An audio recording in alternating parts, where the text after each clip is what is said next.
These soldiers are training to fight for Ukraine. Only they're from Russia, according to Reuters.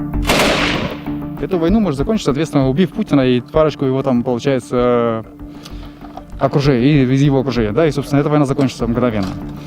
Filming in an undisclosed location, these fighters are a part of the Siberian Battalion. This is one of several pro-Ukrainian volunteer groups of Russian fighters based in Ukraine.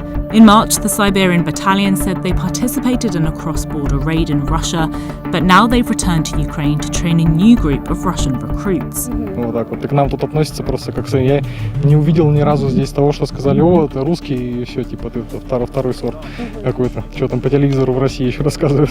А я сюда приехал, я увидел к себе уважение, я увидел то, что о нас заботятся как о собственных детях. Меня это впечатлило, честно говоря.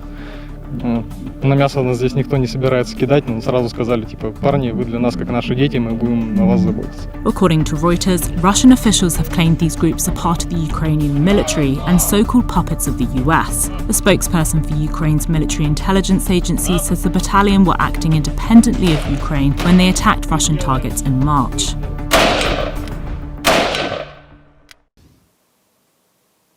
El presidente de Ucrania, Volodymyr Zelensky, dijo que escucharía complacido las ideas del expresidente de Estados Unidos, Donald Trump, para poner fin a la guerra con Rusia.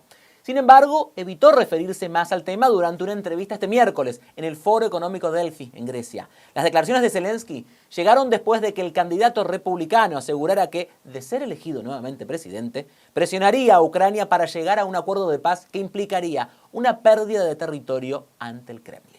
What do you think the implications are if Congress doesn't act? Well, eventually, that right now, Zelensky's trading terrain for time, hoping that the United States Congress will pass something this week, next week, whenever, because if it doesn't happen, he will run out of ammunition. And once the United States falters, you can look at several European countries, NATO allies, faltering as well. And then it's only a matter of time. I mean, we expect that Moscow is going to conduct another counteroffensive in this spring or summer. He'll push back further. And then the question is, Putin's probably weighing out, well, maybe he should wait till November. If Donald Trump wins the presidency and comes in January 2025, Trump has promised to get rid of all Ukrainian support. So things are looking a lot better for Vladimir Putin today than they did, 8 months ago when Prigozhin was leading a military convoy to Moscow. So time is not on Zelensky's side.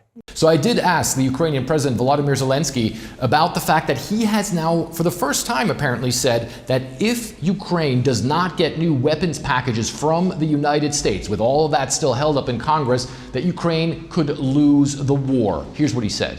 We are at war and the enemy is serious, but let's be realists and not pessimists.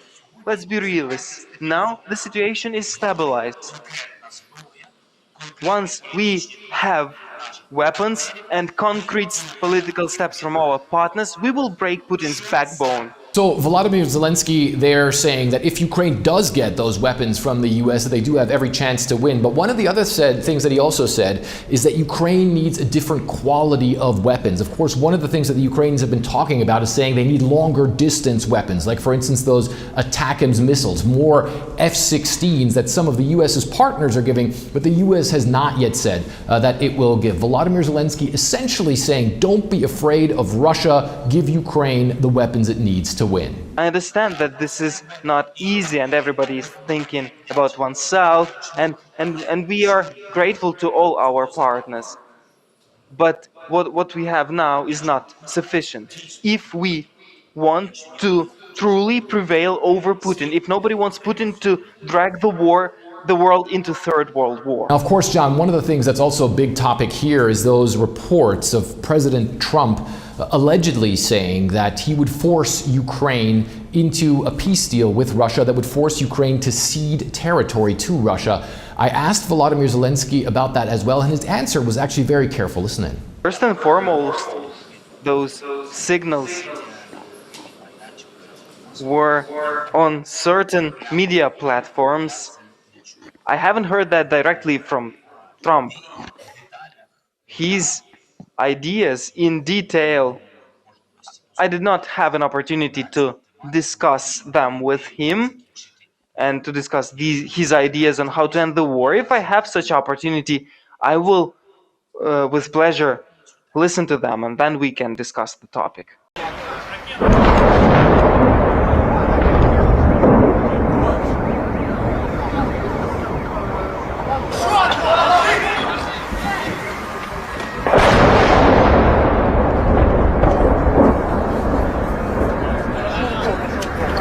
Las explosiones en la ciudad de Járkiv, Ucrania, interrumpieron un entrenamiento de futbolistas el martes. El video fue publicado en la red social X, antes Twitter, por Ruslan Malinovsky, futbolista de la selección nacional ucraniana. Como muestran las imágenes, los jugadores estaban en la mitad de la práctica cuando alguien alertó por un misil. Luego de eso, llega el estruendoso sonido de las explosiones.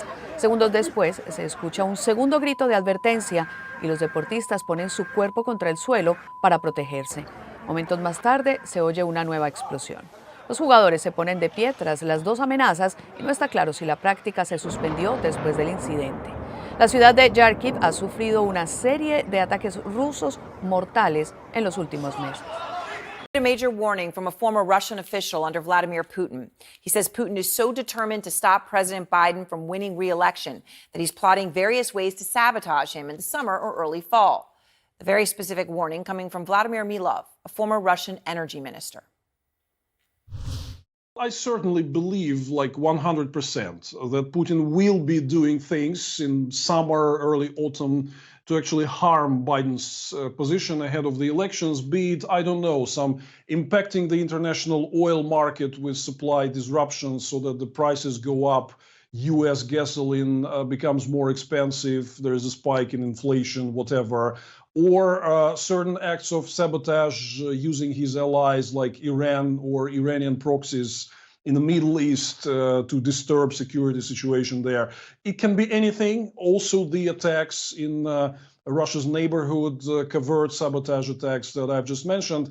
But I really think this is actually the signal that I'm getting from my sources in Moscow that Putin is so eager to get Biden out so that he will really do something to complicate his re-election and to complicate his political standing. So that's really worth expecting. All right, out front now, Steve Hall, the former CIA chief of Russia operations. So, Steve, I had that conversation with Vladimir last night. How seriously do you take his warning? Well, I think it's a great warning, and I think it's pretty commonsensical. I mean, there is really no strong calculation, no difficult calculation for Vladimir Putin here when he has to choose between who he would rather be the next U.S. president. So the question then simply becomes, okay, how is he going to do it? I thought there was a couple of interesting points, raising the oil prices, thereby raising, the political pressure in the United States for low gas prices, using proxies like Iran and others. Those are all interesting things. But the bottom line, Aaron, is that we know Putin and Russia can do this. They've done it in the past in other American and non-American elections in the West. So, yeah, in my mind, there's no doubt he's going to give it a shot. ¿Hay alguna posibilidad de que Argentina preste algún tipo de ayuda, de cooperación a Ucrania? Estamos tratando los gobiernos están en contacto, nuestro ministro de Defensa está en contacto con las autoridades de Ucrania. En todo lo que podamos ayudarlos, los vamos a ayudar. Se va a hacer un foro en defensa de la libertad de Ucrania que se hace en Latinoamérica y Zelensky me pidió que sea acá y yo le dije que sí, que lo vamos a hacer. Y hay unos foros donde se me pidió que vaya a participar en defensa de Ucrania y lo voy a hacer. ¿Pero Argentina podría mandar algún tipo de entrenadores militares o de...? Es algo que está discutiendo el ministro Luis Petri, nuestro ministro de Defensa, con las autoridades de Ucrania para ver en qué podemos colaborar.